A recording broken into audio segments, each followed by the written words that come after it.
उपस्थित सर्वांना जोहार. असा जोरात आवाज आला पाहिजे.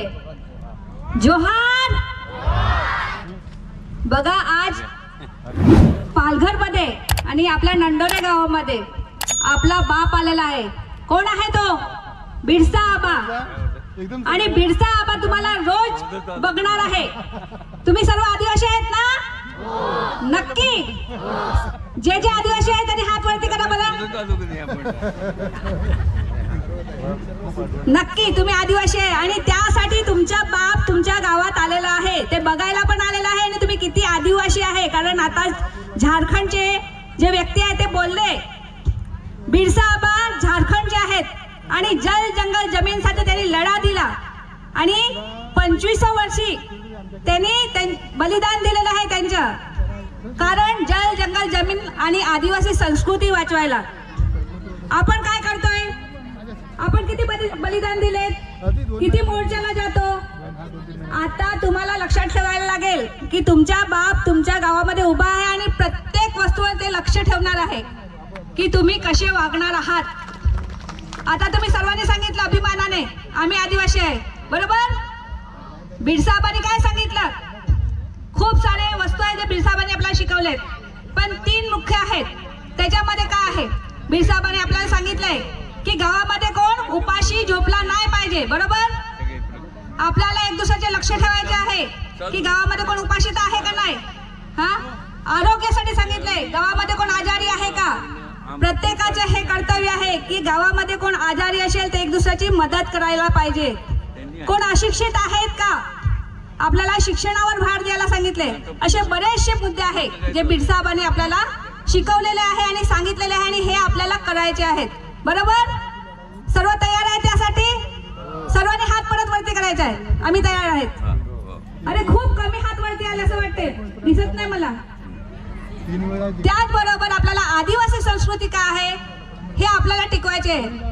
आपण पालघरचे आदिवासी म्हणजे खूप मोठी संस्कृती आपल्याकडे आहे, पूर्ण जगामध्ये नाही मिळत.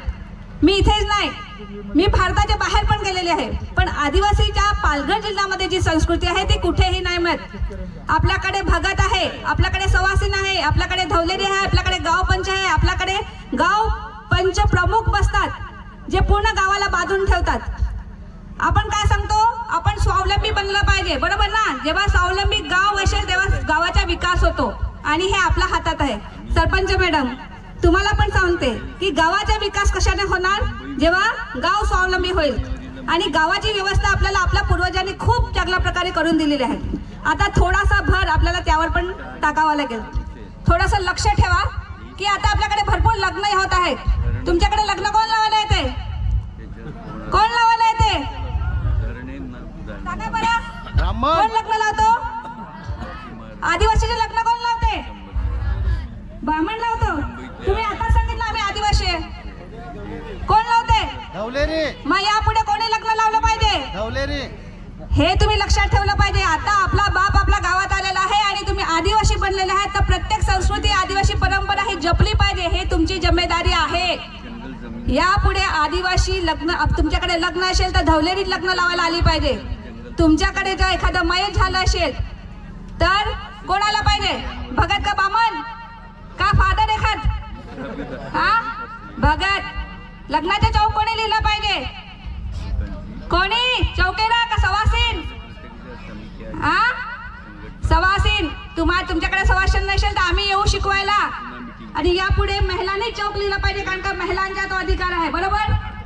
तर हे आपलं आहे आणि हे अधिकार आपल्याला आदिवासी मध्ये सर्वात जास्त जे महिला स्त्री पुरुष समानता सांगतो आपण, आणि खरोखर पालघर जिल्ह्यामध्ये जी समानता आहे ती कुठेच नाही मिळत आणि ही टिकवणं खूप गरजेचं आहे आणि त्यासाठी प्रत्येक स्त्रीने पुढाकार घेतला पाहिजे. मी इथे जास्त कुणाला काही बोलत नाही आणि खूप खूप अभिनंदन करते नंडोरे ग्रामपंचायतचे सर्व सदस्य, सरपंच आणि ग्रामस्थांनी ज्यांनी हा पुढाकार घेतला आणि आपला जो झाकलेला बाप होता श्वास कोंडून राहिला असेल त्याच्या, आणि आदिवासी एकता परिषदला जेव्हा हे समजलं आणि आदिवासी एकता परिषदच्या पुढाकाराने हे झालेलं आहे आणि त्यासाठी सर्वांचे खूप खूप अभिनंदन करते. सर्वांना जोहार. जिंदाबाद. बिरसा मुंडा करे पुकार. बिरसा मुंडा करे पुकार. उलगुलान उलगुलान. आणि आता तुम्हाला उलगुलान करायचे आहे.